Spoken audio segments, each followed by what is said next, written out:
As we prepare for Web 3.1 Unconference and Leadership Summit this Monday and Tuesday, I want to just take a chance and share with you what is Web 3.1, what is my version of the promise of Web 3, and what will it take for us to deliver on that promise. It's a big and complicated story, but in short, Web 3.1 is imagining what's next, beyond what is emerging, beyond the story, to go to the deeper utility that will serve our greater humanity. One in which you win, I win, and we all win together. We're all going to make it, right? That's a really amazing phrase that embodies the spirit of what it is that I believe is possible.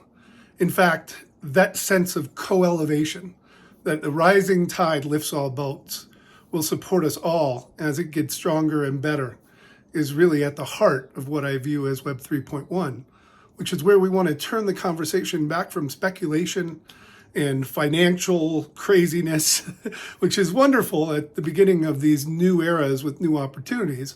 There's a deeper utility that we want to unlock, again, in service of humanity. For those of you who have been working in this space a long time, you know what I'm talking about. It's probably the reason why you're still doing this work. So what is Web 3? Well, Web 3 is really a brand, a slogan, a symbol.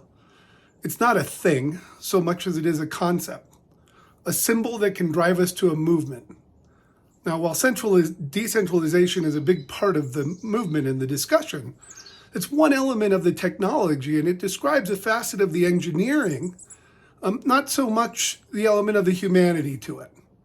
Maybe democratization is one way, and of course we talked about that a lot with Web 2 tech, and we didn't get all of that we wanted, although we got a lot of it. That's to be remembered. There are some good things that came out of it as well, such as the journalism we're seeing now arise from Ukraine, from the front line, sadly. I'm sorry, it's a real sad day for us all, and more reason for us to figure out how to distribute power to every individual, as opposed to having it concentrated in the hands of a few.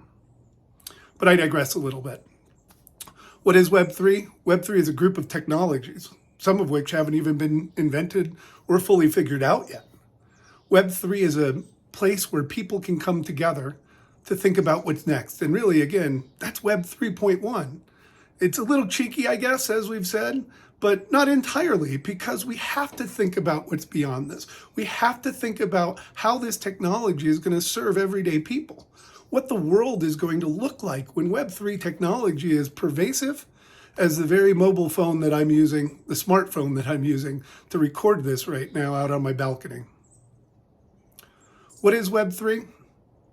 Well, as Batman said, it's a symbol, bigger than any man. And while decentralization is key to the conversation right now, what we're really looking at is transformation, societal transformation. And in moments like these, it's a chance for us all to come together and define what it is that we really want, to actually think about not just the technology and the exciting things we can do with it, which there are a lot, but what that technology can do for people.